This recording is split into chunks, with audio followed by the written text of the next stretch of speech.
Starting off this countdown at number 10, the Amityville House. 30 miles outside of New York City, nestled in the Long Island town of Amityville, stands the house forever linked to the Amityville horror phenomenon. On November 13th, 1974, the state was the scene of a horrible event. Using a .35 Marlin rifle, 23-year-old Ronald J. DeFaro Jr. took the lives of his entire family while they were asleep, which included his parents and his 4 siblings. 13 months later, the Lutz family purchased the home at a drastically reduced price of $80,000, but only lasted 28 days before leaving it. Their spine-tingling tales of paranormal activity are what propelled the legend of the Amityville horror and spawned a torrent of books, documentaries, and films. George was said to wake up at 3:15 a.m. every morning, which was around the time Ron carried out his murders. The Lutz family claimed many things happening in the house, like the smell of strange odors, see green slime oozing out of the walls and keyholes, and experience cold spots in certain areas of the house. When a priest came to bless the house, he allegedly heard a voice scream, "Get out." He told the Lutzes to never sleep in that particular room of the house ever again. Number 9, Grey Gardens. The Grand East Hampton estate, known as Grey Gardens, has a fascinating history with many ups and downs. The 4 acres of land was purchased by a wealthy couple in 1895 before the home was built in the early 1900s. By 1913, it was sold to the president of a coal company. Then later in 1923, the home was sold to Edith Bale. After a series of misfortunes and financial losses, the home fell into despair and was overrun by cats and raccoons, and perhaps something else not from our world. Edith held on to the property until her passing in 1977, and her spirit is said to remain at Grey Gardens, watching over the house. Among the believers is author and journalist Sally Quinn, best known for her column in the Washington Post, who purchased the home from her daughter Little Edie in 1979, and she swears that it's haunted. Now coming in at number 8, Winchester Mystery House. According to legend, the Victorian mansion that sits on a busy street in San Jose, California is haunted by the ghosts of everyone that unfortunately passed away by a Winchester rifle. In order to appease them, the house's owner, Sarah Winchester, the heir to the Winchester rifle fortune, and the founder's widow, added room after room to the house to add more space for the deceased. Winchester didn't simply add rooms, however. She created a labyrinth filled with halls that led nowhere, cut-off staircases, sloping floors, and a rabbit warren of chambers. According to ABC News, the house has 10,000 windows, 2,000 doors, 47 fireplaces, 40 staircases, 13 bathrooms, and 9 kitchens. Since Winchester passed away in 1922, the home has hosted tours for those willing to walk among the Winchester ghosts. Number 7, Bell Witch. In the early 1800s, John Bell bought a tract of farmland along Tennessee's Red River.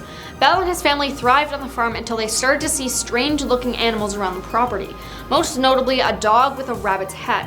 From that point on, the family was plagued by unseen forces, largely targeted at Bell and his daughter Betsy.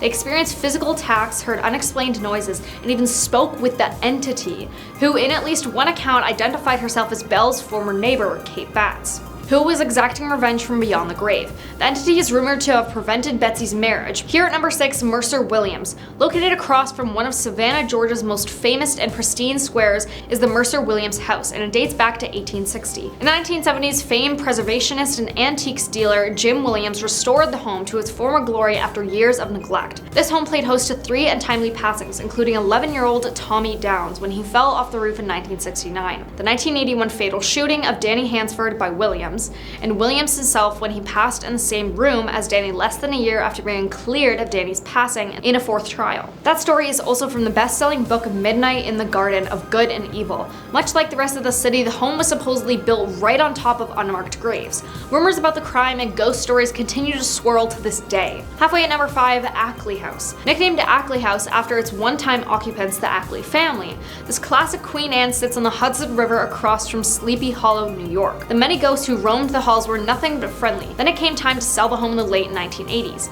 After some time on the market, the Stamboski family put down a down payment and were ready to relocate from Manhattan when a contractor made a comment about the home's haunted reputation. The Ackleys then found themselves entangled in a legal battle over whether or not they should have disclosed the haunted nature of the house. In a landmark decision now referred to as the Ghostbusters ruling, Ackley House was deemed haunted by the New York Supreme Court, and the buyers were able to pull out of the sale while also getting half of their down payment back. This house has since been home to several celebrities, including musician Ingrid Michaelson. Number 4, the Villisca Axe Murder House. On June 10, 1912, Josiah and Sarah Moore were bludgeoned till they ended up passing away inside of their home in Villisca, Iowa. Their 4 children and 2 friends who were spending the night also passed away, and to this day the crime remains unsolved. Their home is considered to be one of the most haunted houses in the country, and guests are drawn to it. People even pay more than $400 to stay just one night. Tours have been cut short by children's voices, falling lamps, moving ladders, and flying objects, says the Murder House website. And in 2014, a paranormal investigator stabbed himself after spending the night. Number 3. Villa dei Vici. Located near Lake Como, Italy, the House of Witches dates back to 1854 to 1857, when it was built as a summer house for Count Felix de' Vici. The family was only able to spend a few years there after their lives ended in a tragedy right after it was built. First, the architect passed away after a year of construction. Then in 1862, Count de' Vici came home to discover that someone had taken his wife's life and his daughter was missing. When he could not find her after a year of searching, he passed away by taking his own life. His brother then moved into the home and his family continued to live there until World War II.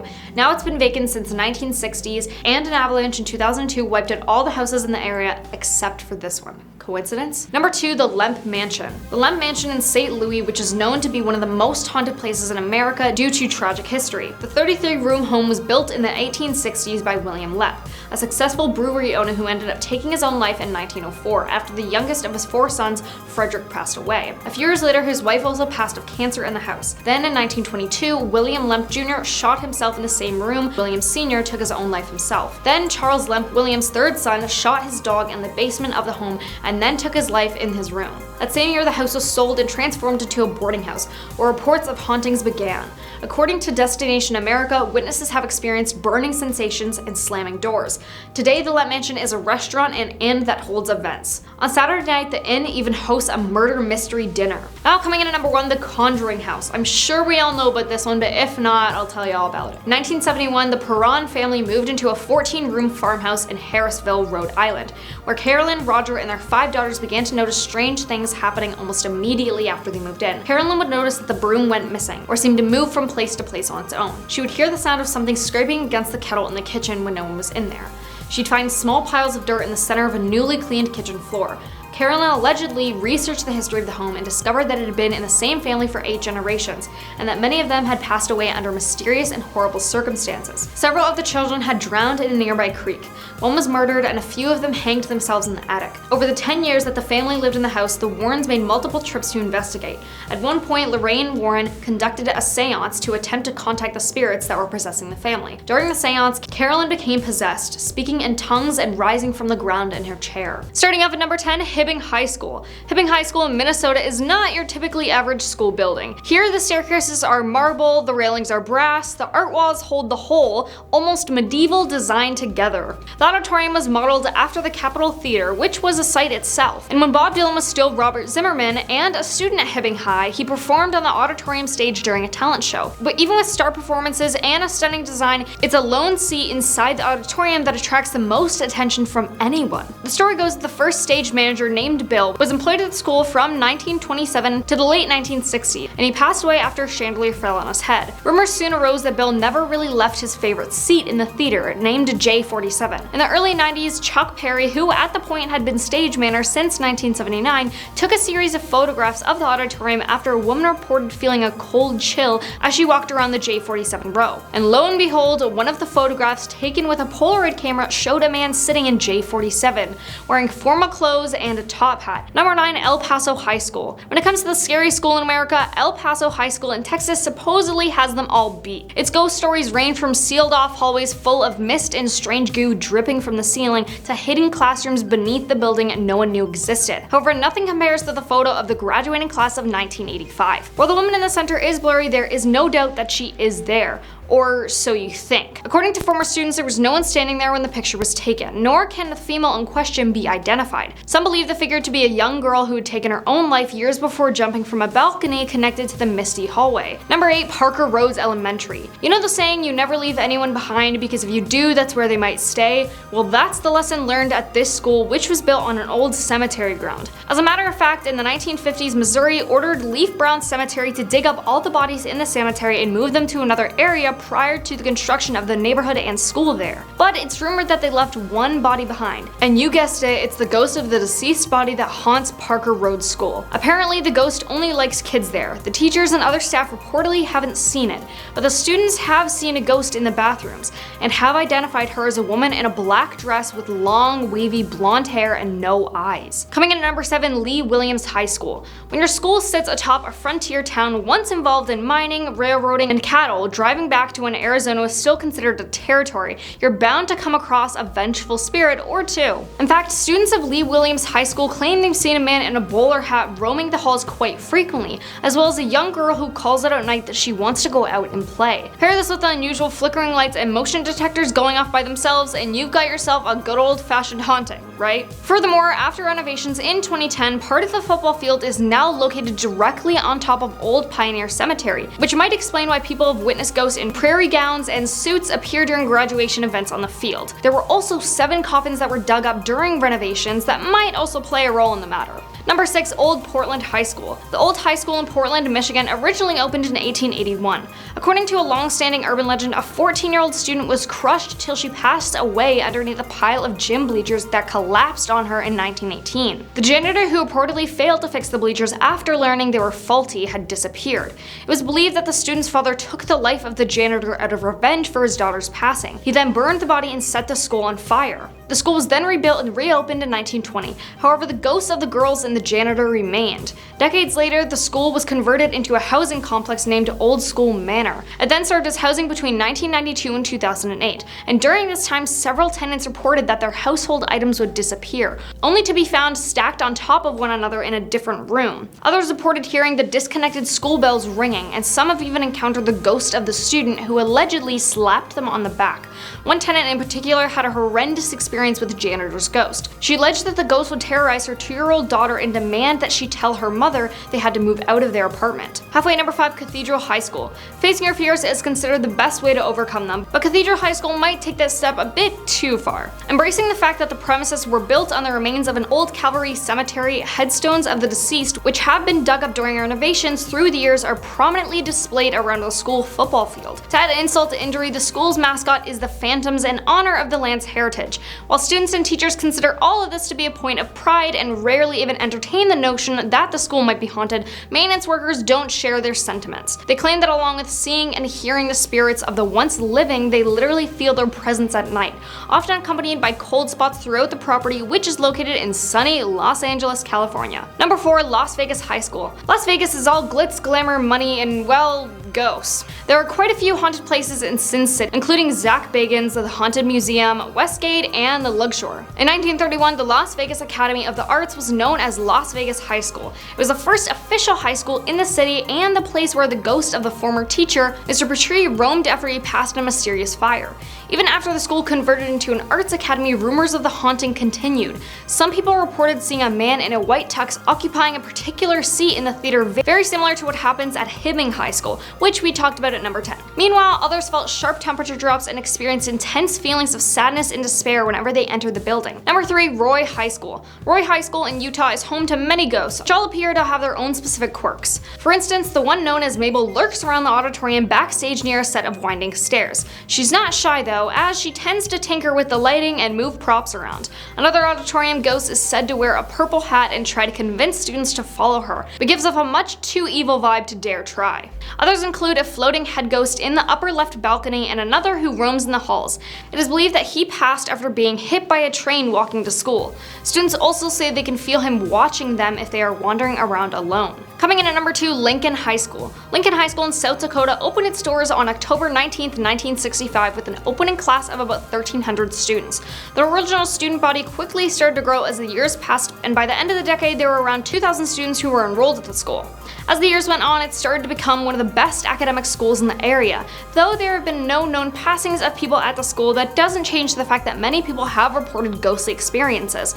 And here's a video of one of the teachers who worked at the school for 17 years sharing her experiences. Last year in the fall, I was in my room. It was in the evening. I was working on some stuff here, and my daughter was here with me. And I was the only one in my room other than my daughter. All the rest of the rooms going this way were all dark. And we'd happened to look up, and I saw somebody walk by the windows, and there was a flash of light, like a flashlight going around the room. So I went next door and I opened the door. There was not a soul in the room. Everything was dark. There was no custodians around in the building or in that room. Now at number 1, St. Charles East High School. Ghosts are scary enough as it is, but when they're accompanied by a horrifyingly gruesome backstory, they become the fuel of nightmares. St. Charles East High School in Illinois is where it is rumored that the spirit of a former freshman girl haunts the halls. Said to have been playing her flute in the band room when a deranged janitor assaulted and took her life. She was then cut into pieces and stuffed in various lockers. Since then, band students occasionally run across body parts in their lockers, only to have them disappear right in front of them. Others claim to hear the sound of a faint flute being played when the room is quiet and when they are alone. Worst of all, many have had their flutes disappear mysteriously, while others notice signs that their instrument has been played while left at the school overnight. Coming in at number 10, we have Pennhurst Asylum. So Pennhurst Asylum began as a school for the disabled in 1908, but it didn't take long until it took a turn for the worse. So much happened at this asylum, but let me give you just a touch of what this place was about. A patient who suffered in the asylum eventually sued them in a federal class action lawsuit. The reason was because they violated the patient's 8th and 14th Amendment rights, which are to provide appropriate care and education.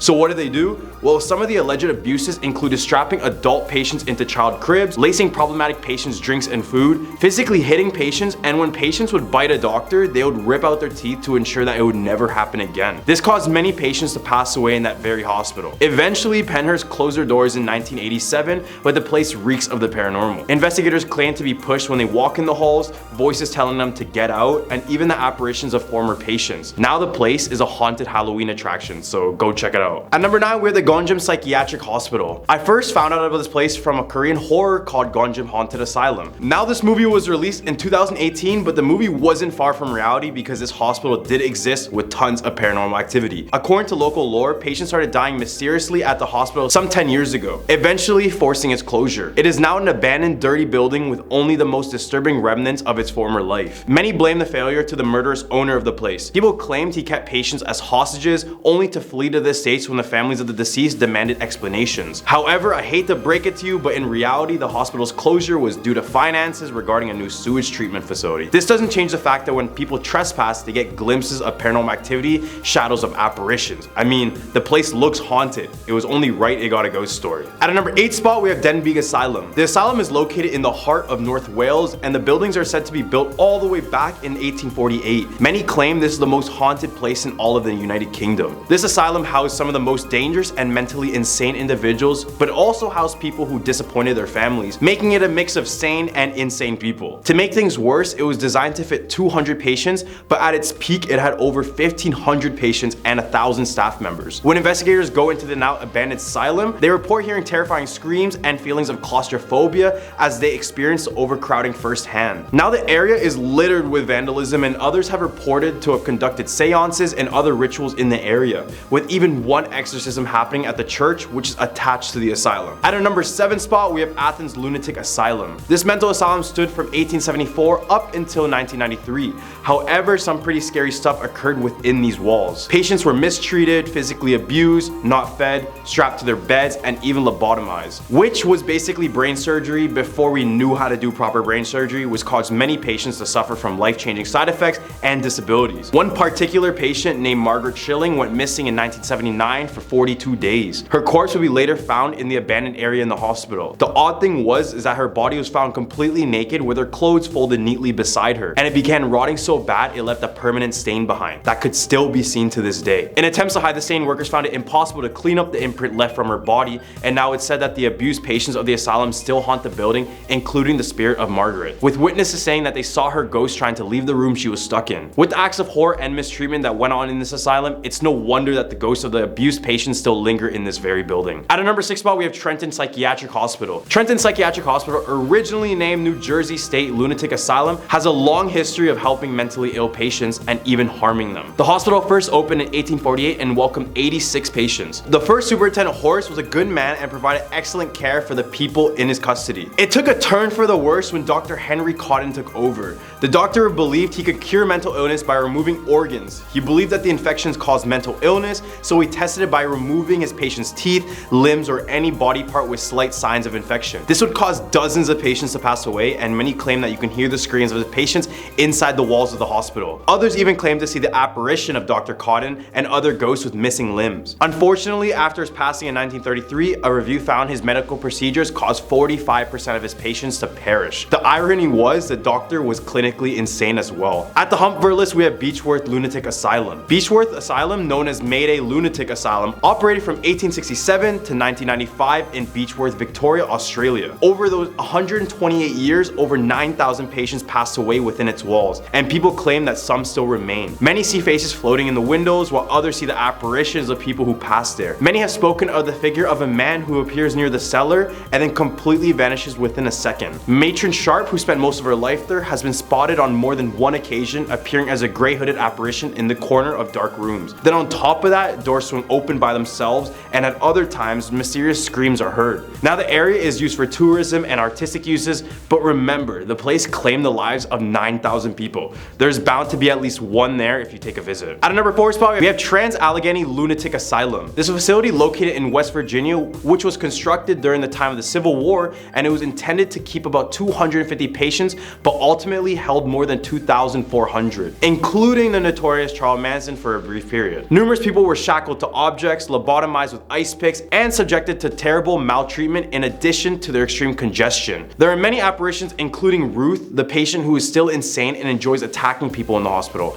In addition, there are uniformed army ghosts roaming the asylum's halls because it served as a temporary military base during the Civil War. Numerous people have reported hearing voices telling them to leave as well. A Ghost Adventures crew investigated the asylum and came out of it saying, quote, "A recipe for trapped souls." So visit it and you may see why. All the way at a number 3 spot, we have St. Augustine's Asylum. Also known as the Kent County Lunatic Asylum, St. Augustine's Asylum is located in Chatham, Kent, England. It was opened from 1876 to 1993, and in those 117 years, the building was home to an immense amount of human suffering. In the 1970s, a nurse at the asylum teamed up with a local university researcher to create a lengthy report on all the inhumane injustices that they witnessed within the walls. Most notably, they detailed excessive use of electroshock therapy on patients, whether the treatment was warranted or not. Then they put up a report detailing 70 instances of abuse and neglect, forcing the health authority to set up an inquiry. At a number 2 spot, we have Danvers Lunatic Asylum. The asylum was built in Danvers, Massachusetts, in a place formerly known as the Salem Village. And yes, I mean the Salem Village that was the site of the famous witch trials of 1692. The building was a direct inspiration from H.P. Lovecraft's Arkham Sanatorium, which then inspired Arkham Asylum from Batman. Just like the Arkham Asylum in Batman, this asylum had a number of horrific stories from within. Patients claim the place to be a modern concentration camp, which is saying a lot. The asylum has many issues, including overcrowding, which resulted in many missing patients, who many passed away from starvation. This asylum is also known as the birthplace of the prefrontal lobotomy, which is basically a medieval brain surgery I mentioned before. Stealing our number 1 spot on this list, we have the Waverly Hills Sanatorium. This facility was built in Louisville, Kentucky in 1910. Just like many others on this list, the sanatorium had a problem with overcrowding as it housed many suffering from tuberculosis crisis in the United States at the time. Now it's believed that this building claimed the lives of 50,000 people with a rate of 1 person every 10 minutes. I know, that's crazy. Bodies were sent out of the building through the body chute to hide them from other patients, which is shown here. Waverly was known to experiment on their patients. This includes heliotherapy with the sun, electroshock therapy, and sometimes they would break a patient's ribs to collapse their lungs, then re-inflating them with balloons in hopes to cure them. Many say the patients of the deceased still wander the halls. More specifically, there is a patient named the Creeper who wanders the halls, and it feeds off of sickness and has been reported to climb along the walls and the ceilings of the building. This sounds like a perfect spot to shoot a horror movie, but I think it'll get too real if they do film in this building. At a number 10 spot, we have the Kifune Shrine. This place is very well known as a beautiful sightseeing spot in Kyoto, Japan, but for many locals, the dark history makes them have a different perspective of the place.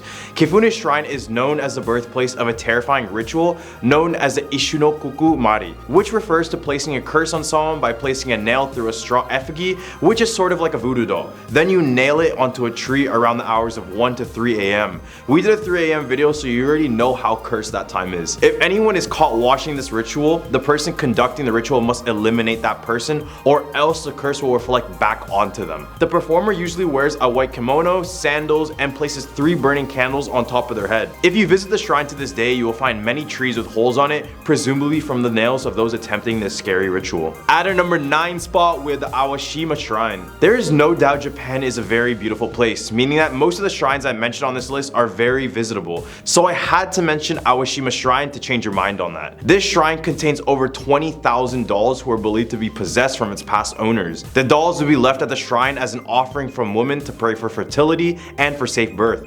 Come on, look at this place. Tell me you would go here willingly. According to legend, Empress Zingu was journeying home from a war overseas. As she was on her way back home, a huge storm took over the seas and broke the boat partially. This caused the Empress to pray to the gods, and apparently they brought her back safely to Tomagashina. Here she would build the Awashima Shrine to thank the gods for their service. People believe that these dolls over time would develop souls, so the reason why many donate it is to get rid of the curse trapped inside of these dolls that caused many of the problems and issues within their own life. At number 8 spot, we have the Dashogun Shrine. This shrine was originally built by Emperor Kanmu in 794. It was originally built to break the evil coming from all sorts of directions, whether this be from physical enemies or spiritual beings. This became a place where people would go to pray for protection. Specifically, many would call for the god of the stars, Dashogun. Enshrined at the place are many Japanese figures fighting a beast named the Nu. A Nu is a Japanese yokai described as having the head of a monkey, the body of a raccoon dog, legs of a tiger, and a snake for a tail. Pretty terrifying, right? Because these creatures can also transform into a black cloud and fly all over the place. Back in the early years of its construction, it said that the current emperor sent out these powerful warriors to kill it and make the place peaceful at last. Except many believe the Nu is still out there near the shrine, with reports of seeing the creature in the forest surrounding the area. At our number 7 spot, with the Menenji Temple. Menenji Temple is located in Iwamizawa, Japan, and it was originally built in dedication to the Jodo sect of Buddhism. Despite its spiritual beginnings, the temple is now known for the cursed doll that lives within it. The story starts in 1918 Japan. Older brother Eikichi Suzuki bought a doll for his 2-year-old sister Okiku. The doll had a black bob cut and a traditional kimono on it. His sister loved the doll so much that she would even name it after her own name. These two would become so attached together like no other. But in the following year, Okiku became gravely ill and ended up passing away. To commemorate her family put her favorite doll on her memorial shrine. Everything seemed fine until after a few days they would begin to notice something very strange. The doll's hair seemed to be actively growing, and every time it would be cut, it would continue to keep growing. Eventually her family would move away but chose to keep the doll in the same place, thinking that Okiku would have wanted that. Now it resides in the Menenji Temple, where it's said that monks will cut the doll's hair regularly as it keeps on growing. At number 6 spot, we have the Sogenji Shrine. The Sogenji Shrine, also known as a Kappadera, is a Zen Buddhist temple in Tokyo. It got its name from a Japanese mythological entity known as the Kappa. And no, I don't mean that trashy clothing brand. I'm talking about these guys. Kappas are these human-like creatures, small in stature, with webbed hands and feet. It has a turtle shell on its back, and a beak and a saucer on their head, always seem to be filled with water. These creatures would just be known for their troublemaking. They would play games with both animals and humans, and in some cases, the Kappa would impregnate women and drown people in the rivers where they resided.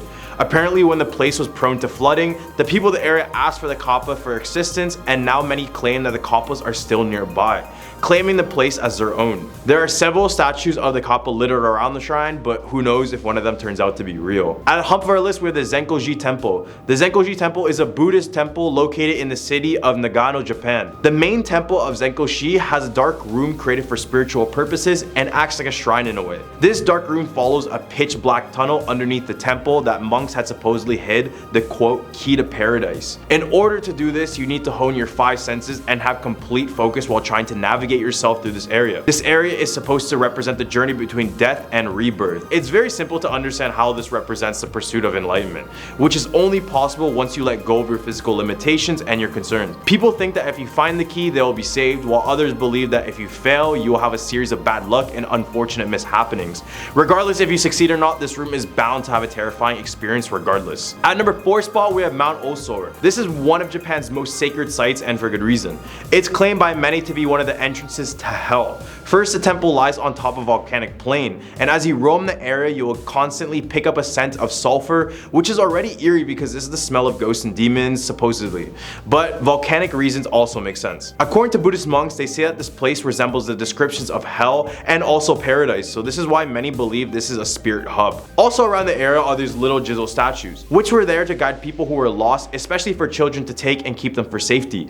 People who have lost their children bring pebbles to the site as an offering for their kids to go easily through the afterlife. Except many of these pebbles are left broken, and many have placed the blame on evil demons in the area. There's also a festival at the shrine where blind women called Itaku bring messages from the afterlife back to the living. So best believe there are quite a few spirits here waiting to be communicated with. At number 3 spot, we have the Owa Nanari Tamaya Shrine. This shrine in Tokyo has one of the most famous ghost stories in all of Japan associated with it. The story goes that Owa was a very pure and faithful woman, married to a terrible man named Tamaya Lemon. This man killed her in order to marry a richer woman. While the accounts on how he killed her vary, this all include poisoning her with terrible consequences to her looks. Obviously, she wouldn't be keen on this whole new marriage thing, and she proceeded to ruin the marriage, making him kill his new wife and her family by making them look like her dead self, and finally killed him too. The shrine was built to represent Owa's angry spirit and is still rests south of the station in Tokyo. At our number 2 spot, we're the Kaikoji Temple. This place has nothing really scary about it except the fact that it has mummified bodies on display. Okay, maybe it is a bit scary. These mummified figures are known as a Sokushin Butsu, also known as the living Buddha or Buddha mummies. These are in fact real people, and they are the bodies of priests who belong to the Shingon sect of Japanese Buddhism. All the mummies we see here are priests who made the drastic decision in self-mummification. Just something about a body that is fully intact for hundreds of years that makes it so creepy, right? The process for the mummification would actually be pretty intense. For the first 1,000 days, they would do extreme fasting and exercising. Then on the next 1,000 days, they would reduce their diets to a bare minimum. The last 1,000 days would consist of entombment. Basically, they would bury themselves alive, essentially while in a deep state of meditation, in order to reach enlightenment. At number 1 spot, we have the Taki Shrine. This shrine is consumed in moss but looks very beautiful, but the story behind it completely ruins it. This shrine was established in the Teryaku era of Japan, which was around 900 AD. Legend goes that a man was hunting for yokai and fighting against sorcery in the region. When he was roaming the area, it would slowly get consumed by a dark black cloud. Unable to move further, the man prayed to the gods and fired an arrow up into the clouds. When the arrow came back down, the cloud drifted away, and the spot where the arrow hit is a supposed location of the Taki Shrine. Every now and then, the mountain will be filled with fog and mist, which only adds to the amazing atmosphere of the nature in the area, but it also has a little bit of creepiness in it. And it's also a time when most of the region's spirits seem to be resting. Many believe that many yokai are resting by the shrine, so it's best to visit this area when there's still light outside, because many people have gone missing when night hits. At our number 10 spot, we have Pendle Hill. The trials of the Pendle witches are among the most famous witch trials in English history and some of the best recorded of the 17th century. The 12 accused witches lived in the same area surrounding Pendle Hill in Lancashire. They were charged with the murders of 10 people by the use of witchcraft. Basically, the majority of these witches were a part of 2 major families notorious for hating one another. And as many witch trials went, someone accused another, they accused this person blamed this person, now everyone is being accused. It wasn't until the villagers were dying by means unnatural when the townsfolk decided to condemn these people as witches and execute them. 10 of the 13 were hung, with many having no chance to defend themselves. Nowadays, people claim the ghosts of the witches are still in the area, with many feeling immense anger when visiting the grounds. At our number 9 spot, we have Blackpool Pleasure Beach. Blackpool Pleasure Beach is an amusement park on Blackpool's South Shore. There's specific rides at this park that is supposedly haunted, and that is the Ghost Train, which was built in 1936 with the claim of being the world's most haunted ghost train.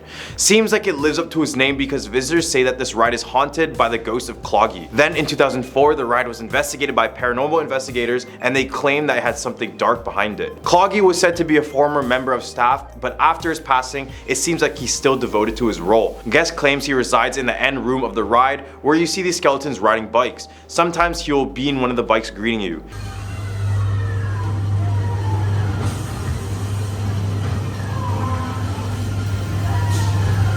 At number 8 spot, we have Raham Hall. Raham Hall is a country house built back in the 1600s, and after nearly 400 years, it stands strong to this day, but it has a dark history attached to it as well.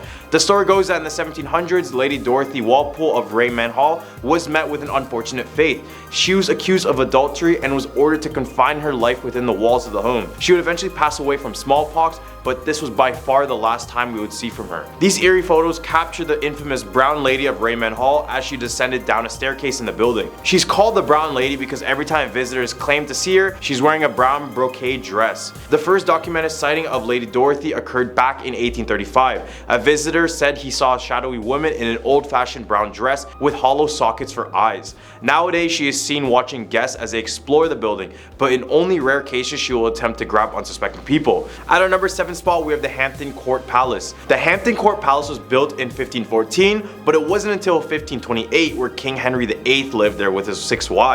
But having that many wives proved detrimental in the afterlife, as many people suspect the palace to be haunted by the ghosts of his ex-wives and many others who lost their life at the palace. Some of Henry's wives are spotted at the palace, including his 3rd wife, Jane Seymour, who tragically passed away in the palace after giving birth. She is said to be walking the corridors holding a lit candle and is usually close to where she passed away giving birth. Another one is his 5th wife, Catherine Howard, who was accused of adultery then dragged into what is known now as the Haunted Gallery.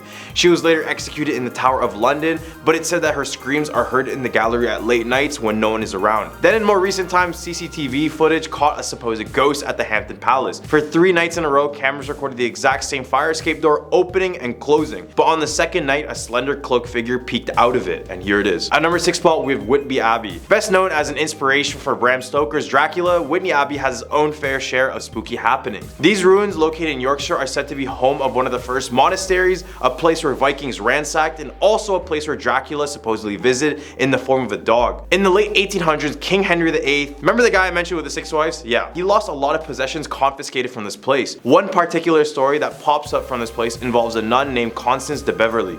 She supposedly fell in love with a handsome knight and broke her vow of chastity. When she got caught, she was bricked up alive in the dungeons of this place. Her screams were so loud that she could be heard for days, but now people claim to hear her painful screams and the sounds of her pleading for forgiveness. The area where she was bricked up was never uncovered, which makes many believe she was never fully laid to rest. At the hump of our list, we have the Chillingham Castle. This is deemed by people all around the world to be England's most haunted castle. Chillingham Castle was built all the way back in the 13th century, and for interesting facts, this is the place where King Edward I stayed at before defeating William Wallace, infamous for being the leader for the First War on Scotland's independence. Then over the years, this place has seen countless battles between English and Scots, so many lives were lost here around the castle. One of the most popular ghost stories within the castle involved the blue or radiant boy, who is seen in the castle's pink room and can be heard wailing his eyes out, and sometimes people would claim a boy wearing all blue approaching them before vanishing out of thin air. Another spirit is the ghost of Lady Berkeley, wife of Lord Grey. She was abandoned by her husband and left in the castle to perish. As well, you can hear her weeping as she roams the halls looking for her husband. Many guests report her when they hit a random cold spot in the building. I'm all about castles, but I really don't want to hear crying all day, so no thanks. At their number 4 spot, we have Borley Rectory. This house was famous for being described as the most haunted house in England by psychic researcher Harry Price. Built in 1862, the house was installed as a residence for the parish rector and was instantly the subject of local gossip. Even before the construction of the building, the area where it stands was said to be haunted by the ghost of a nun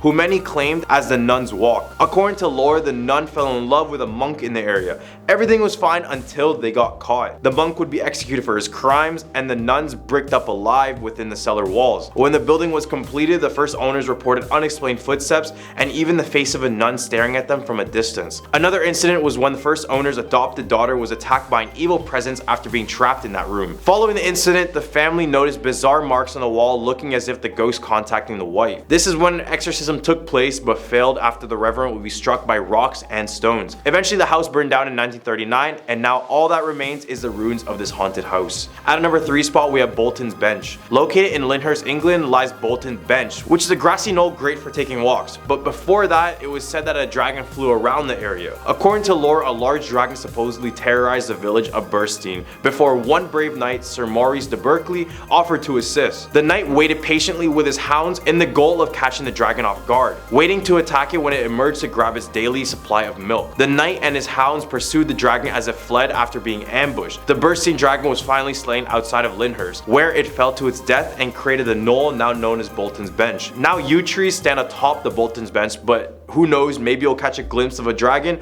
or even better yet, the dragon bones might be lying just below you. At number 2 spot, we have Minsden Chapel. Minsden Chapel, located in the wooded area of Hertfordshire, dates back to the origins back in 14th century. Everything we talked about on this list is old, so what did you expect? Here lies a ruined chapel with a dark history associated with it. Reginald Hine was a local historian who researched into the chapel's history extensively. He did so much he ended up falling in love with the place altogether. It was during one of his visits in 1907 that his companion W.T. Latchmore photographed a phantom monk coming out of the ruins. Then after a few decades, Reginald took his own life from strange circumstances at a railway station. It's said that he calmly stepped in front of a train while in the midst of a conversation with one of his friends. At number 1 spot, we have the Tower of London. Since its creation in 1067 AD, the Tower of London has gone through a dark and bloody history. This tower harbors many ghosts, so focus up. In 1483, 2 young princes were murdered inside of the tower, which were discovered underneath a staircase 200 years later. Now guests claim to see the shadowy apparitions of 2 lost boys holding hands as they walk through the halls and floors of the tower. Another spirit is that of Anne Boyle,